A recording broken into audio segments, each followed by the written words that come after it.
Hello, hello, bonjour les belles âmes. Alors aujourd'hui, j'avais envie de vous refaire un petit partage en vidéo par rapport, eh bien, à comment un sujet que j'ai déjà traité plus d'une fois, mais j'aime bien faire des petits rappels. Toujours ce sujet de à partir de quel espace en moi je fais les choses. Est-ce que c'est à partir de mes croyances bloquantes, limitantes, qui me font souffrance, ou est-ce que c'est à partir de mon espace de paix, de calme, qui me fait accueillir les choses telles qu'elles sont et y mettre l'action appropriée dans la joie, l'amour et la bonne humeur. Voilà, donc je vous en dis un petit peu plus sur cette vidéo, mais avant, je vous laisse avec ceci.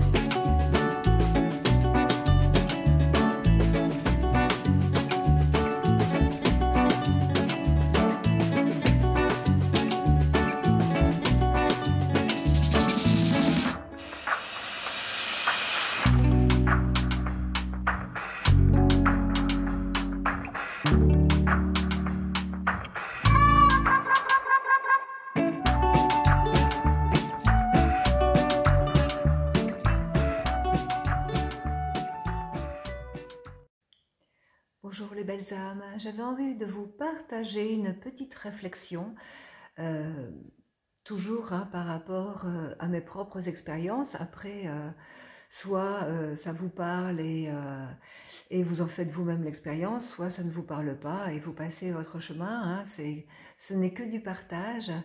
Mais par rapport à mes différentes expériences dans la vie, que ce soit par rapport à mon état de mort imminente que j'ai eu il y a quelques années, où je me suis retrouvée eh bien, en dehors du corps, hein, dans cette lumière que j'étais moi-même, ou bien cette expérience d'éveil spontanée, exponentielle, où je me suis retrouvée dans un non-espace-temps, dans le grand tout, dans une unité euh, complète, totale. Ce qu'il en ressort dans la vie et ce que je vois autour de moi, dans le concret, dans ce qu'on appelle la matière, c'est que plus on va faire d'efforts et plus ce sera compliqué et difficile. Et si c'était simple la vie? Et s'il n'y avait strictement rien à faire?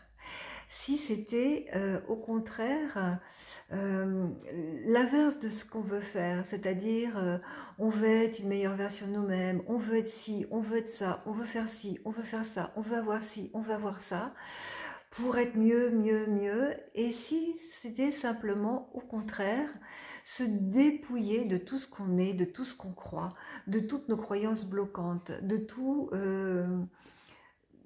ce qui fait la rigidité et la souffrance et surtout la lutte.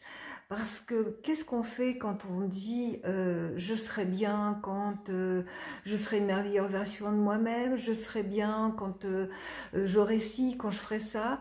Eh bien, on est en train de dire qu'on n'est pas bien dans l'instant T et que ce n'est pas bien ce qu'on est en train de faire, ce qu'on est en train de dire, ce qu'on est en train de vivre. Et c'est une lutte avec la vie. Parce que si on est en train de vivre ça, si on est en train de penser ça, si on est en train euh, d'expérimenter quelque chose, c'est peut-être que la vie justement nous montre, euh, nous ouvre le chemin de ce qu'on doit être à l'instant T. Et plus on le refuse, et plus on est dans la souffrance. Donc, l'invitation serait peut-être au contraire d'accueillir pleinement ce qui vient. Si c'est pleinement de la souffrance, de l'accueillir pleinement, mais de l'accueillir et de ne pas la rejeter en disant non, ça ne devrait pas. Si c'est de la joie, c'est de l'accueillir et de dire ok, mais voilà, sans rester dans les choses, mais aller profondément dans la chose et pas ne pas s'y attacher. Euh, Rester dans ce qui se joue à chaque instant. Euh, Sans lutte.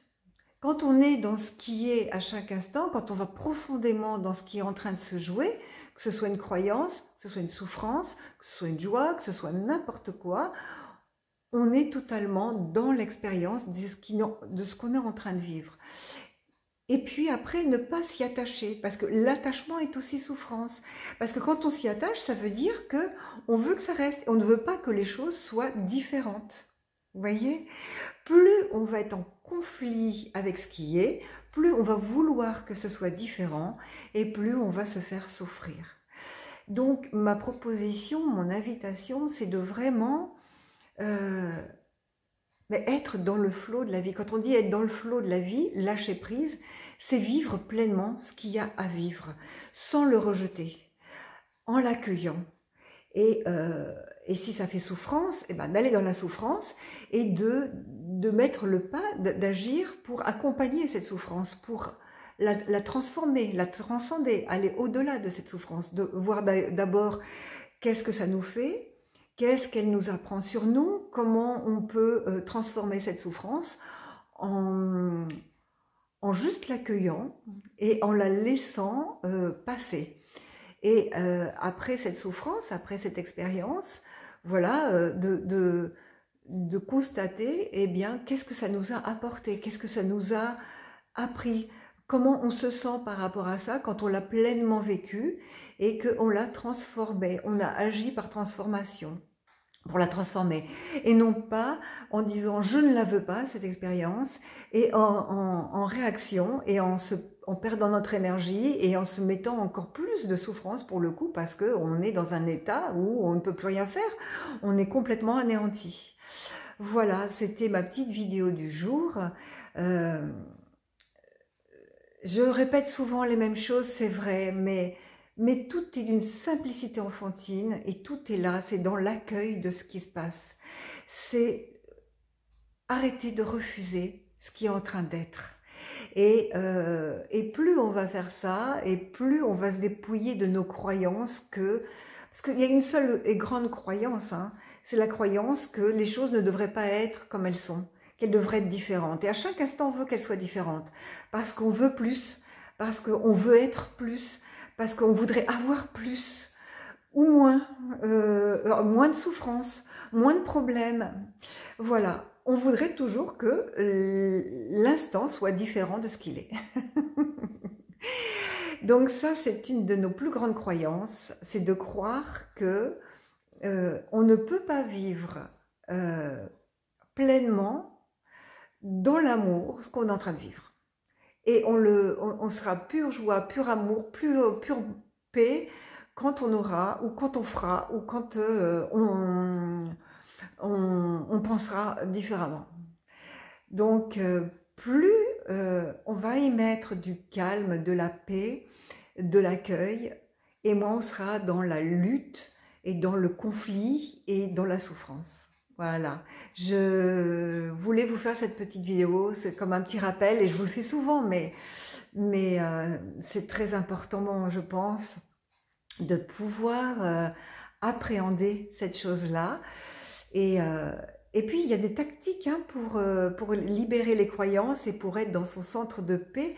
À partir du moment où on fait tout, à partir de la paix et du calme, même ce qui est souffrant, même ce qui nous paraît difficile, ça ne prendra pas la même allure que lorsqu'on le fait à partir de notre rejet, de notre souffrance. Ça va s'en rajouter.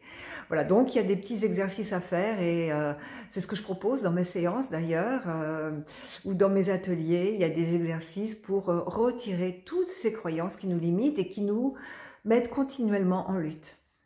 Je vous embrasse les belles âmes et je vous dis à très vite pour de belles aventures terrestres.